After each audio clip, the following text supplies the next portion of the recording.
उत्तर प्रदेश में होने वाले प्रयागराज महाकुंभ के लिए तैयारियां अंतिम चरण में हैं।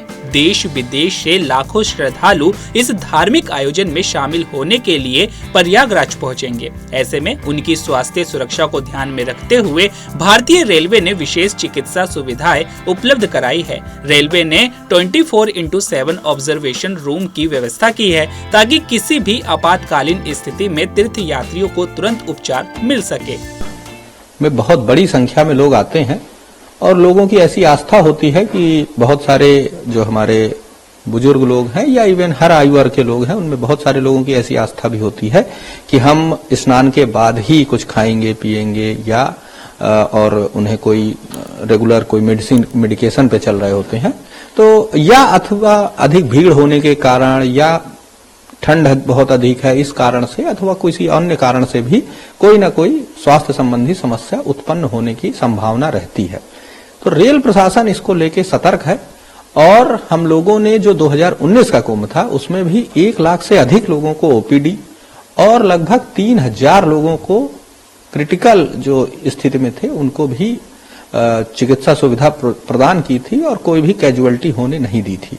इस बार हम लोग और बेहतर तरीके से तैयार हैं। रेल प्रशासन अपने हर प्लेटफॉर्म पे मेडिकल बूथ रखेगा, हर यात्री आश्रय शेड पे हमारे मेडिकल बूथ होगा जहां पे डॉक्टर्स पैरामेडिकल की टीम तैनात रहेगी, उन्हें हर तरह की प्राथमिक चिकित्सा प्रोवाइड की जाएगी। इसके अलावा यदि कोई लोग कुछ गंभीर स्थिति में हो जाते हैं तो उसके लिए हमने प्रयागराज जंक्शन पे जैसे 6 बेडेड ऑब्जर्वेशन रूम है, बाकी जो हमारे स्टेशन है वहां पे भी 4 बेडेड ऑब्जर्वेशन रूम स्टेब्लिश किए हुए हैं जो मिनी आईसीयू की फैसिलिटीज से युक्त हैं, जहां पे अगर कोई व्यक्ति कुछ गंभीर है तो उसे भी हम लोग टेक केयर कर सकते हैं, उसका भी इलाज किया जा सकता है। अगर आवश्यकता पड़ती है कि उन्हें किसी ट्रॉमा सेंटर में या किसी बड़े हॉस्पिटल में शिफ्ट करने की आवश्यकता है तो उसके लिए हम लोग एम्बुलेंस अपनी तैनात कर रहे हैं जो कि रेलवे प्रेमाइसेस में हर समय प्लेस रहेंगी और अगर आवश्यकता पड़ती है तो किसी यात्री को ट्रांसफर भी किया जा सकता है। हमारे पास प्राइमरी एड देने के लिए फर्स्ट एड बूथ्स काफी सारे हमने लगाए हुए हैं। हर प्लेटफॉर्म पे एक बूथ रहेगा जिसमें 24 आवर्स डॉक्टर्स भी पोस्टेड रहेंगे। इसके अलावा सेंट जॉन्स एम्बुलेंस की हमारे पास टीम होती है और एक रैट टीम भी होती है जो कि स्टेशन पर हर प्लेटफॉर्म पे स्टेशन पे आपको मिलेगी। तो कोई भी इमरजेंसी होता है तो ये सारी टीम एक्टिवेट हो जाती हैं और वहाँ से पेशेंट शिफ्ट करके इस ऑब्जर्वेशन रूम में जहाँ इस वक्त हम लोग बैठे हैं यहाँ पर उनको लाया जाता है और यहाँ पे जिनका प्राथमिक उपचार किया जाता है। मैम, मान लीजिए किसी को हार्ट अटैक आ गया, ऐसी सिचुएशन में वो यहाँ आए तो यहाँ पर क्या रेलवे की तरफ से वो उपकरण हैं कि उनको तुरंत बचा लिया जाए? क्योंकि अमूमन होता है कि लोग खड़े खड़े भी गिर जाते हैं, पता लगता है कि हार्ट अटैक से उनकी डेथ हो गई। ऐसी सिचुएशन में आपके पास वो उपकरण है जो उनकी जान बचा सके और थोड़े वक्त के लिए यहाँ उपचार करा के आगे भी ट्रांसफ़र किया जाए अगर सीरियस सिचुएशन है? हाँ जी, हमारे पास ऐसी सारी सुविधाएं मौजूद हैं इस आईसीयू में जिसको हमने मिनी आईसीयू कहा है। वैसे ये ऑब्जर्वेशन वार्ड के नाम से बाहर इसका बोर्ड लगा हुआ है और यहाँ पे जैसे ही कोई पेशेंट आता है, सपोज कोई हार्ट अटैक का पेशेंट आता है तो हमारे पास ऑक्सीजन यहाँ पे सुविधा मौजूद है। इसके अलावा हमारे पास डिफिब्रिलेटर मशीन भी है और यहाँ पे जितने सॉर्बिट्रेट टाइप की जो जनरल मेडिसिन होती हैं या इंजेक्टेबल्स हैं सारे अवेलेबल हैं। अगर कोई ब्रीदिंग प्रॉब्लम वाला है जैसे अस्थमा की अगर तकलीफ है तो उसके लिए नेबुलाइजर यहाँ पर हमारे पास है। राउंड द क्लॉक नर्सेज भी रहेंगी और चूंकि डॉक्टर्स भी रहेंगे इसलिए सुविधा देने में हमें कोई परेशानी नहीं आएगी। ये एक तरह से कुंभ मेला के लिए ऑब्जर्वेशन रूम बनाया गया है जो कि एक मिनी हॉस्पिटल और मिनी आईसीयू की तरह भी आप बोल सकते हैं, जिसमें कि 6 बेड है और 3 बेड का एडिशनल प्रोविजन ऐसे बनाया गया है और यहाँ पे 24/7 एम्बुलेंस फैसिलिटी भी अवेलेबल है।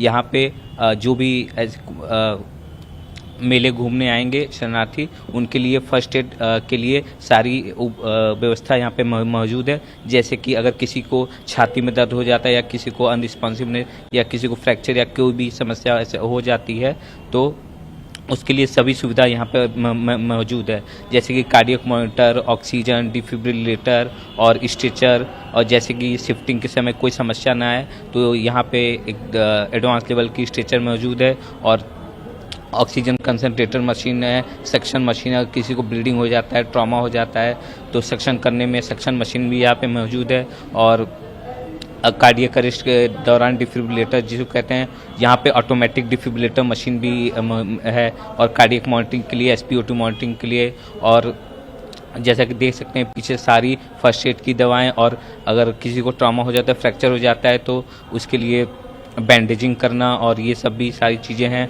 और चोट लगने के द्वारा टेटनस इंजेक्शन और सारी सब फर्स्ट एड की मेडिसिन यहाँ पे उपलब्ध है। वहीं पिछले कुंभ के दौरान रेलवे ने 1 लाख से ज्यादा श्रद्धालुओं को प्राथमिक चिकित्सा सहायता प्रदान की थी। इस बार रेलवे ने चिकित्सा सेवाओं को और बेहतर किया है। रेलवे ने अधिकारियों के मुताबिक विशेष चिकित्सा केंद्रों में हृदय संबंधित समस्याओं के लिए ECG मशीन, दिल के रुकने पर डिफिब्रिलेटर, ऑक्सीजन की कमी को पूरा करने के लिए ऑक्सीजन कॉन्सेंट्रेटर और शुगर के मरीजों के लिए ग्लूकोमीटर जैसे उपकरण रखे जाएंगे। बता दे कि रेलवे ने प्रयागराज जंक्शन, सूबेदारगंज, नैनी जंक्शन और छिवकी स्टेशन पर ऑब्जर्वेशन रूम्स स्थापित किए हैं। इन रूम्स में डॉक्टर्स और मेडिकल स्टाफ हमेशा मौजूद रहेंगे। साथ ही इन केंद्रों पर 15 नर्स, 12 फार्मासिस्ट, 12 अटेंडेंट और 15 हाउसकीपिंग असिस्टेंट तैनात रहेंगे। रेलवे का कहना है कि श्रद्धालुओं को उच्च गुणवत्ता की चिकित्सा सेवाएं समय पर दी जाएंगी ताकि कोई भी असुविधा ना हो। तो अभी के लिए केवल इतना ही। ऐसे ही तमाम खबरों के लिए बने रहिए पंजाबकेसरी.com पर। नमस्कार।